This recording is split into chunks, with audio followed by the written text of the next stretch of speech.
Hey guys, welcome to this week's video. I thought we would discuss breeding bloods and short tails, kind of a little bit at length, but not in too long of a video, but really getting into details start to finish on the process. I have a snake here that I produce who I thought would be a good snake to have out for this video because he's going to bring up a very good talking point that you need to be aware of before you start. So let's dive right in.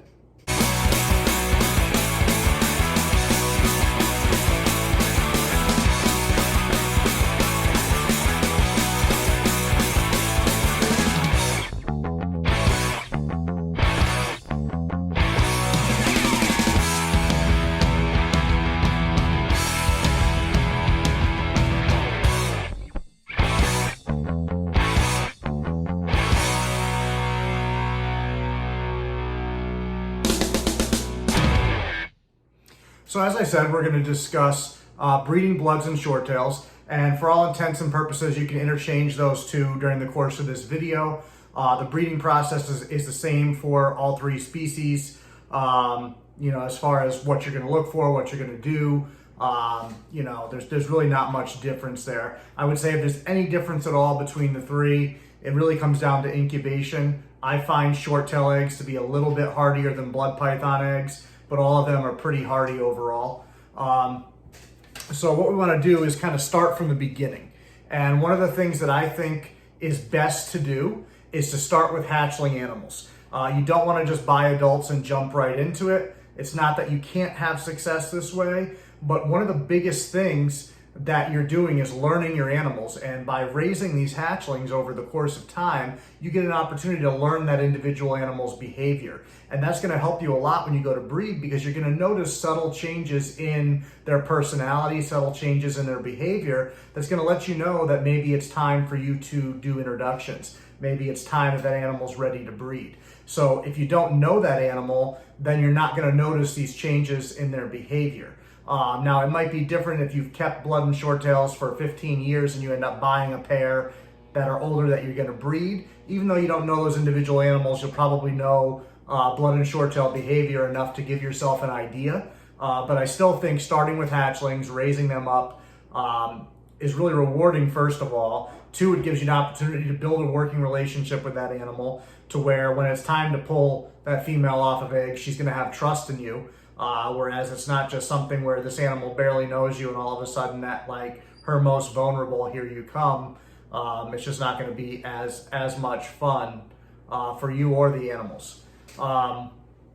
So it's going to give you experience. It's going to make sure you're passionate and everything like that. A lot of people get into breeding and then realize it's not for them. So this will give you an opportunity to work with the animals for a few years before you make such big commitments, both financially, time-wise, and all of that. Because especially if you're going to breed on any kind of scale, it's really a commitment and a lifestyle, because it's going to affect travel. It's going to affect basically everything you do. One pair of snakes, not so much. A couple pairs, probably not so much. But if you're really going to breed on any kind of scale, 5 or 6 plus pairings a year really starts to take over quite a bit. So now that you've raised these animals, you've learned their behavior, you're looking for signs of different behavior. So anything that's abnormal for that animal could be a sign of something going on, whether it's physiologically, which could have to do with the reproductive cycle, or it could be something else. But signs that are usually pretty good cues with a lot of python species, and especially with bloods and short tails, are what we call bowl wrapping. Where you'll actually see your females make a circle around their water bowl or anything in the cage that they can circle around and kind of grip it tight and just be wrapped around it in that position.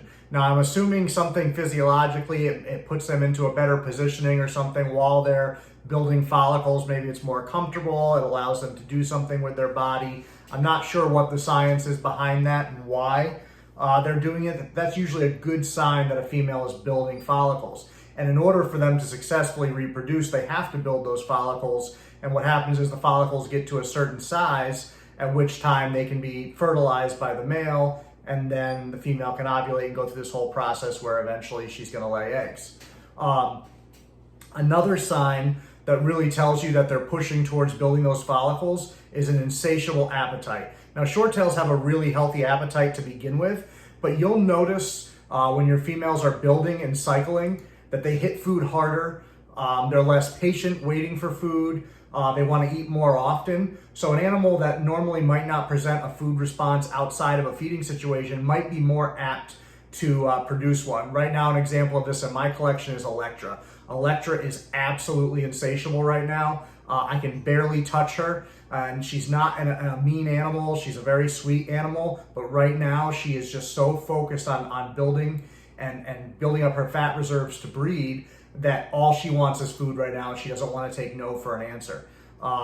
So it's something to be aware of and notice that behavior. And it's okay to stoke that fire too and feed them a little bit more often during this time of year, depending on their body condition and where they are, which we'll get into a little bit later. Another sign that you can look for, especially with males, but you'll also see it with females, is a lot of pushing and restlessness, pacing their cage, just looking generally like they're in a state of unrest. And now normally if a snake was doing that outside of the breeding season, you might think, well, this animal's a little bit stressed, something about its environment, especially for a short tail. It's a very sedentary species. If they're pacing the cage constantly, outside of the breeding season, something's probably off or something's triggering them to do that. They might not have adequate hides. They may not have, maybe their cage is too hot, too cool. They don't feel that they have water readily available. They're hungry. There's something triggering that. It could be a health issue. They could just be scared. So they'll do that a lot more. But during the breeding season, you'll notice that behavior increase with males. They're moving around a lot more because at that time of year, it's natural for them to go out and search for a female. So they kind of cancel their usual state of ambush predators sitting and waiting to going out and actively pursuing a mate. And so you'll notice this behavior in your males, especially if they start to sense, reproductive females around them, and they can smell them and pick up on those pheromones and scents that female's putting off looking for a mate. You'll see that behavior increase. So that can be a sign that your females are reproductive, even if you haven't seen stuff for them, where the males know, hey, I need to get out of here and get to that female. Another thing that you might see is increased defensiveness in the animals. They might be more apt to strike. They might shrug you off more with their coils. They might become more vocal, more agitated. You generally notice a same state of unrest, but they're irritated with you, touching them, moving them, cleaning them, stuff that normally wouldn't faze them or that they might not even pay attention to. And so that's another sign that you can look for. Now, if you're trying to get your females to get into reproductive cycle, or even your males, some people do different types of cycling with them.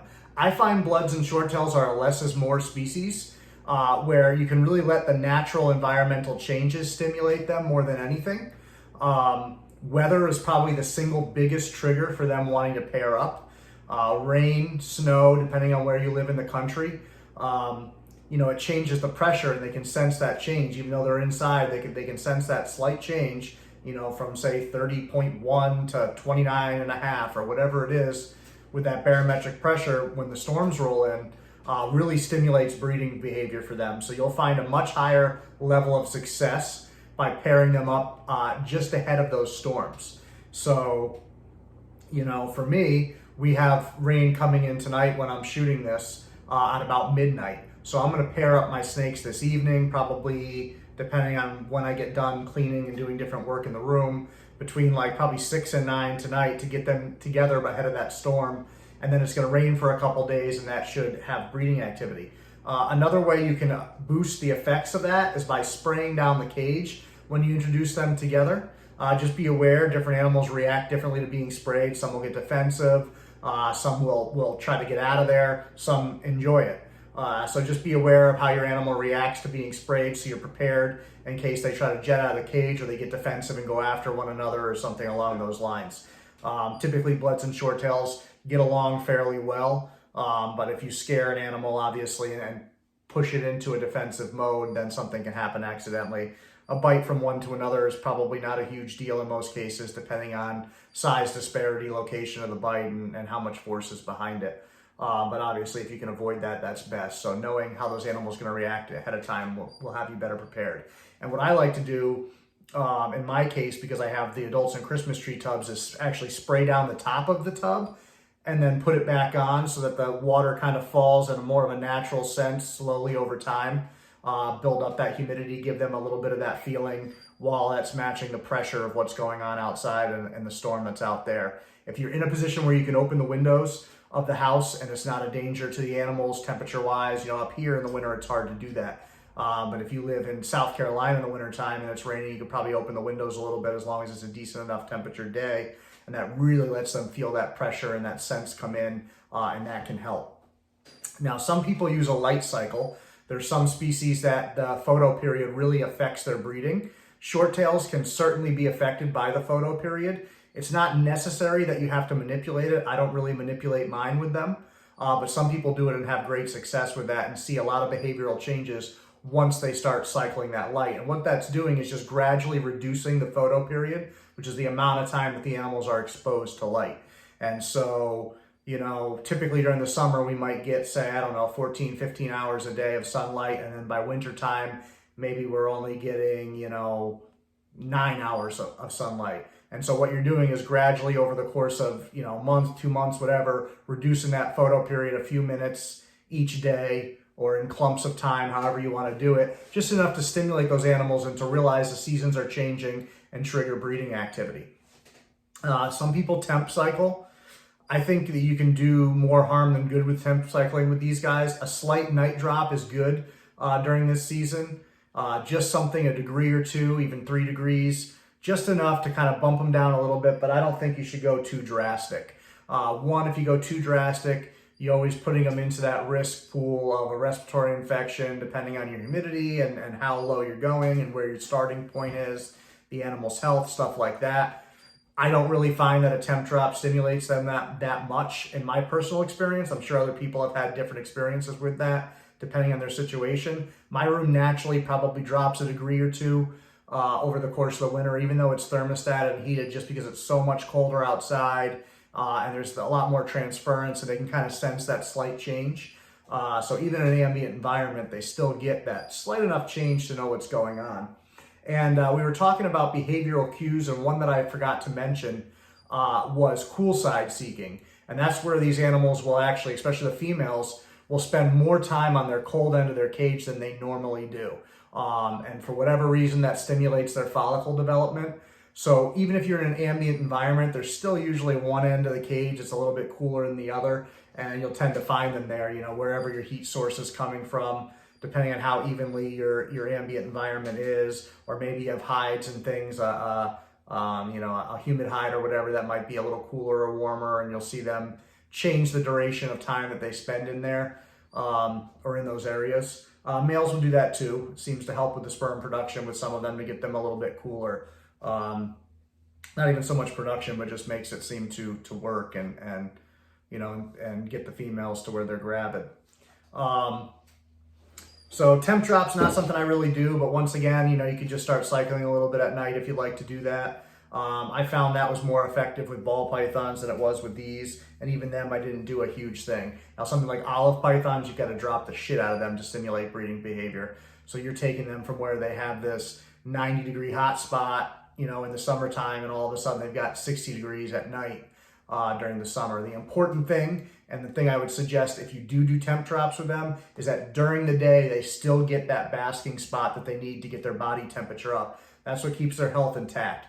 They can deal with a night drop as long as during the day they're able to get their body temperature where it needs to be and store that heat for themselves. Food cycling is another thing that you can do to help stimulate the breeding season. As I said, you'll notice that the females are more ravenous. You can stoke that, encourage that, feed them heavier. You don't want to go overboard and feed too heavy, but it's okay to go ahead and, let's say you were typically feeding every 2 to 3 weeks, 2 to 4 weeks, whatever your schedule's been, bump it up several days closer together. Maybe you increase meal size here and there, especially because you want them to have that fat reserve going into the season. Lean and mean is still the best way to go with these guys. Overweight, especially with blood pythons, will often cause slug outs. Short tails seem to be a little bit less apt to do that, but it's still advised to keep them in good physical condition. Fat is not what you want to do. You increase all kind of risks to the animal, from getting egg bound to health issues to everything else. Lean and mean. Even with a lean snake like my big T positive girl, she gave me 24 good eggs the last time I bred her, and she's perfectly lean. There's not much fat on that snake other than what she needs. So you don't have to get them fat to still get good sized clutches and to still get healthy eggs, and healthy eggs are the most important thing. Body condition and maturity is really, really important. Everybody thinks of maturity as an age and a number, but it's their body being mature enough to go through the process of reproduction. And just like people, not every snake is the same. So some of you may have hit puberty at 12, some of you may have hit puberty at 15. Snakes can be the same way. So even though a snake may be 3 or 4 years old and in your mind it's ready to breed, it may not be mature, physiologically to go through that process. These animals are designed to reproduce. They're designed to create more of themselves. So they will push themselves to a level that might be unhealthy at times. So we have to be the smarter ones to kind of keep that in check and make sure that we are, controlling their cycles and pairing them up when their body is ready to withstand the rigors of the breeding process. It takes a lot out of the bodies of these animals. Now, typically mine don't go off food, so I can continue to feed throughout pairing. Obviously, I separate the animals when I'm feeding. I'm not feeding them when they're in the cage together. But I have only had maybe one blood or short tail ever that went off food prior to ovulating, and it was a male in that case. He was not a very good feeder to begin with. So people always want numbers as a baseline. So for me, somewhere between 3.5 and 5 years old is where that female is really going to mature. And you can tell they'll fill out. They're going to look not only adult size, but behaviors. You're going to track those behaviors and see that they're looking to breed. They're not being affected by stuff you're doing, that they're pushing the envelope and they're saying, hey, my body is ready. And you feel their size, condition, everything is good to go. I've had females, especially with short tails that are a little bit smaller, maybe only 8 or 9 pounds, that are reproductively sound. And I've had females that are 30 pounds. So it varies a great deal. If you're unsure, always wait till the following season. There's no reason to rush, no reason to push this stuff. Be certain that these animals are ready, because you can kill them if you breed them too early and their body wasn't ready to handle it.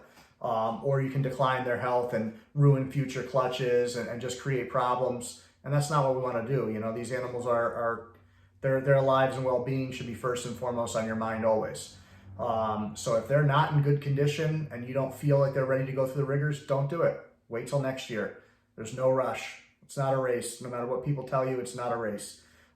Greed is the only thing that makes people rush into this, or impatience. And neither one benefits these animals at all. Males could be breeding at 18 months. Some males don't start breeding until 4 or 5. So it kind of depends on when they mature. The good thing is, health-wise, typically you're not going to hurt a male by breeding him too soon. What you can see is a lack of success of the pairing. You may see slug outs if he was a little too young, or something else went wrong in the process. So once again, best to wait if you can. But obviously there's not as much rigors on the male's body as there is in the female's. As long as he stays feeding and he's in good body condition, then he's good to go through the breeding season. Obviously health is intact and things like that.